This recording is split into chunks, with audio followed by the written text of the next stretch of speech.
Di mana kita nak mula? Aku rasa terlebih dahulu kita kena deal with the elephant in the room. Situasi terbesar yang mendominasi naratif menjelang final, iaitu situasi Padang. Aku tak nak borak pasal ini salah siapa, itu salah siapa, sebab benda tu dah orang dah borak berkali-kali dah.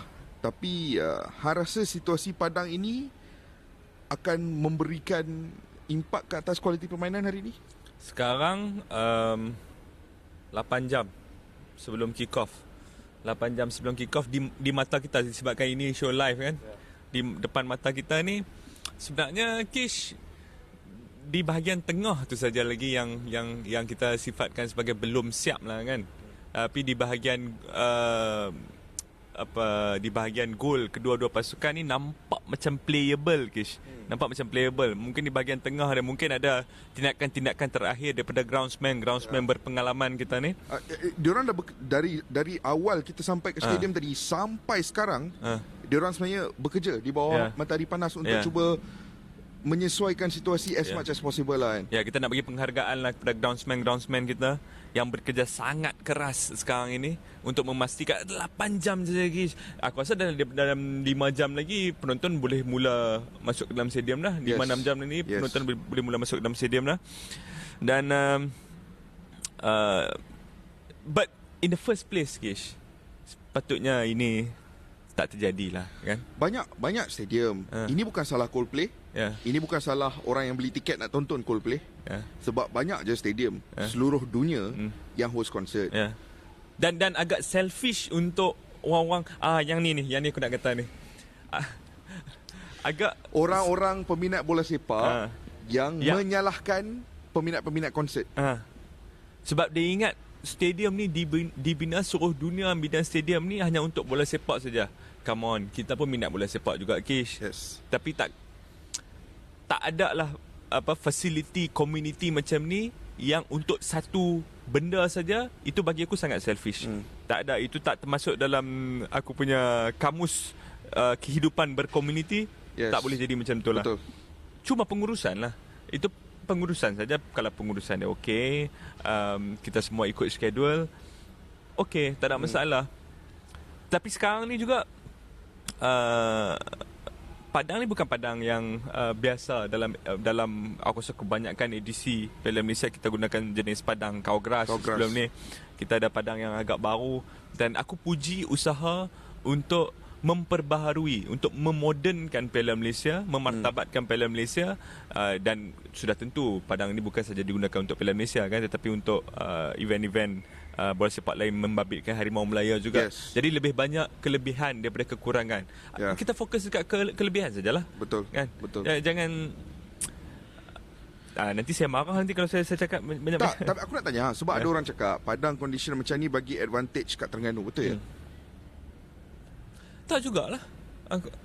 Mungkin lah to some extent ya, sebab Johor punya movement sharp passing on the ground ni semua mungkin agak akan terganggu, dan itu memberikan kelebihan untuk Terengganu. Tapi melihat kepada 5 perlawanan terakhir Terengganu, di mana 3 daripadanya kita buat kan, kita tengok sini permainan Terengganu pun banyak juga buat build up daripada bawah, buat build up ada di tengah. Macam mana Ungku Syakir nak dapatkan bola di tengah dan untuk lorongkan kepada Ivan Mahmud kalau Padang tak elok kan. Jadi lebih kurang juga, tak boleh juga kata kelebihan untuk pasukan Terengganu. Tapi daripada kacamata hang macam mana? Aku rasa kalau Terengganu boleh mengubah corak permainan, mereka ada sedikit kelebihan. Kerana berbanding dengan JDT, di mana penyerang-penyerang mereka bukanlah penyerang-penyerang yang terlalu besar dan tinggi. Mereka penyerang-penyerang yang bergantung kepada ball possession, yang bergantung kepada building up on the ground, right? Passing and movement on the ground. Pasukan Terengganu memiliki dinamik yang berbeza. Ivan Mahmud adalah pemain yang tinggi. Dan bila kita mengambil kira situasi Padang, terutamanya kawasan yang teruk tu adalah di kawasan tengah. Kawasan tengah di mana majoriti gerakan-gerakan final third akan direncanakan. Dan kalau kawasan tengah itu yang nampak kondisinya paling kurang memuaskan, itu membuka sedikit peluang untuk Terengganu bypass the midfield and melakukan hantaran-hantaran tinggi ke arah Ivan Mahmud.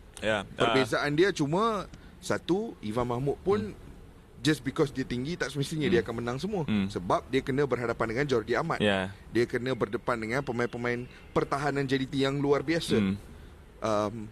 Dan juga mungkin ada satu lagi senjata lah untuk Terengganu kalau memang dia orang nak pump bola dan cuba bermain bola di udara. Adisak Kraison lah. Adisak Kraison juga Adisak Kraison punya kepala tahu pula tajam macam mana untuk pasukan Thailand sebelum ni, walaupun dia tak kick on sangat lah dengan Terengganu pada musim ini. Aku sebenarnya Faiz, aku tahu situasi Padang ni tak best. Aku faham. Aku pun nak Padang ni best. Tapi in a very weird way, dalam satu cara yang sangat pelik, situasi Padang ini membuatkan aku sedikit lebih teruja untuk melihat percaturan pasukan. Betul. Sebab ini bukan situasi yang biasa. Dan bila situasi yang luar biasa ni memerlukan solusi yang luar biasa. Memerlukan percaturan yang luar biasa. And for that reason, aku sangat teruja untuk melihat what will Tomislav Steinbruckner do, apa yang akan Esteban Solari lakukan. Ini masuk dalam kategori extraordinary convention lah, di mana pengurus kedua-dua pasukan harus bertindak terhadap event yang tidak selari dengan apa yang mereka fikirkan sebelum ini. Kan mungkin Esteban Solari pun sudah berminggu-minggu sebelum ni fokus dia dah dekat sini, kan, fokus dia ada dekat sini dan tahu macam mana cara nak memainkan bola sepak berdepan dengan Terengganu dan membawa pulang piala ke Johor. Tapi aku nak tanya satu soalan ni. Kalau JDT ataupun Terengganu akan memenangi perlawanan malam ni, di manakah kemenangan itu akan diraih? Sukar. Tapi aku rasa Han JDT lah, aku bagi Terengganu sekejap lagi. Aku bergantung kepada bahagian sayap Arif Aiman. Sebab aku rasa kedua-dua pasukan memiliki kualiti di bahagian sayap. On one hand, hang ada Arif Aiman yang boleh create something out of nothing. Hang ada Fernando Forestieri yang juga boleh create something out of nothing. Hang ada dua fullbacks yang boleh overlap and put in crosses in the form of Matt Davies, Corbin Ong, Oscar Ribas. Ikutlah siapa yang main. Tapi Terengganu pun hang ada Arif Azilah di bahagian kiri. Hang ada Sonny Nord di bahagian hadapan, who is a winger yang sama boleh create absolutely something out of nothing. Kan? Dan di bahagian sana tak kisahlah Nur Hakim Hassan yang main ke, Nick Sharif Hasifi pun main. There is so much of quality on the flanks. Itu dan aku berharap kita setakat ini nampak seperti bahagian sayap tidak terlalu teruk di atas padang berbanding dengan kawasan tengah. So aku berharap di situ kita dapat disajikan dengan aksi yang memukau lah. Boleh aku bagi tekaan aku pula? 2 centre back ataupun 3 for that matter untuk kedua-dua pasukan harus ataupun wajib lah, bagi aku dah jatuh hukum dah jatuh wajib untuk meminimalkan kesilapan. Bayangkan bola bam dalam keadaan padang yang macam ni kan, dengan striker pressure, dengan animo, dengan peminat tengah rally mereka. Kalau satu mistake, pasal ada striker yang pounce. Contoh dan macam apa, Jordi Amat memang susah lah nak misjudge bola kan. Tapi kalau satu kali jadi dengan pressure daripada Ivan Mahmud, Uncle Syakir, Sonny Norde, apa semua ni, yang pressure occasion ni, ada 80,000 orang dalam ni, dia akan jadi lain kan. Dia akan jadi different ball game. Mak kata orang tu different ball game. Aku rasa kedua-dua backline, back 2 ataupun back 3 tak kisah. Satu kesilapan boleh menghukum. Dan bila terjadi macam tu, gol, hang memerlukan satu mental capacity yang tinggi untuk datang balik, untuk climb the mountain. Itu aku rasa itu very crucial. Sebab aku ingat waktu Perak menang 2018 tu Hafizul Hakim. Hafizul Hakim. Aku baru nak beritahu. Betul Hafizul Hakim. Tapi nasib dia dapat bangkit semula waktu penalti. So dia daripada hero ke hero balik dekat penghujung. Tapi bukan semua pemain akan dapat peluang untuk mengubah naratif dalam konteks sesebuah perlawanan tu kan. Kadang-kadang bila silap tu berlaku, silap tu kekal. So in that sense ada percaturan. Tapi also tonight is a game of 2 excellent goalkeepers, Faiz. Wow. Benda ni kita borak dalam bola itulah semalam. Ya. But tonight is a game of 2 excellent goalkeepers. Dan kedua-dua penjaga gol akan memainkan peranan yang besar dari segi shot stopping. Shihan bukan setakat penglibatan dia dalam build up untuk JDT, tapi asakan-asakan daripada Sonny Nod, Ivan Mahmud, Terengganu akan bergantung kepada counter attacks kan. Those counter attacks will be very important untuk Shihan berwaspada. But the same can be said tentang Suhaimi Hussein. Man of the match hari tu lawan Central Coast Mariners. Man of the match. Hampir Game tu, menang, hampir Marco Tulio try bertubi-tubi. Alu Cole try bertubi-tubi. Angel Torres try bertubi-tubi. Yang nombor 7 yang steady sikit badan dah stocky tu apa Aku nama? lupa nama dia. Dia ada Greek last name tu. Lepas tu Dipizzi, Miguel Dipizzi yang dibawa masuk, pemain 17 tahun, juga bertubi-tubi mencuba nasib. In the end dapat sebiji je.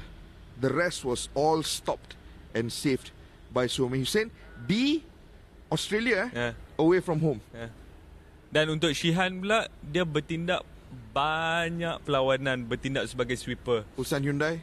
Ya, Ulsan Hyundai bertindak sebagai sweeper, di mana at the edge of the box, kalau di sini ada Feroz, sebab Corbin dengan Matt selalunya bila in possession dia orang dah tinggi di atas kan. Bila dia terima bola, dialah option terakhir tu. Jordi Amat kat depan dia option terakhir kan. Dalam keadaan padang yang macam ni, agak sukar untuk Shihan mainkan sweeper role dia yang usual tu lah. Aku setuju dengan hang, kedua-dua goalkeeper. Betul. Kedua-dua goalkeeper di situ pun agak menarik lah. So Faiz, sebelum kita nak wrap up discussion hari ni, macam biasa, ini soalan yang susah lah. Sebab perlawanan hari ni ada banyak variables. Bukan sekadar corak permainan, banyak pemboleh ubah. Termasuklah padang. Prediction hang. Dengan keadaan padang yang menyukarkan Afiq Fazail dan Hong Wan, kontrol tempo malam ni, aku rasa perlawanan akan berlanjutan ke extra time, tetapi masih dimenangi JDT. Extra time dan JDT menang. Hang tahu salah satu benda yang aku suka tentang final hari ni apa? Adalah realiti bahawa penyokong semua, kedua-dua set of supporters datang dari luar ibu kota. Tahun lepas kena book. Tahun lepas JDT Selangor, satu memang kat sini, satu from luar. Tahun sebelum tu KL JDT, satu kat sini, satu kat luar. Aku dah rindu tengok aksi final Piala Malaysia di mana dua set of supporters ni datang dari jauh, berkampung di Stadium Bukit Jalil. Tapi kalau hang prediction all the way to extra times, aku prediction all the way to penalties. All the way to penalties. Okay, kita tengok. Aku itu bukan sekadar prediction, tapi harapan aku. Malam ni kita overtime. Impian aku adalah untuk melihat aksi yang sampai ke penalties sepenuhnya.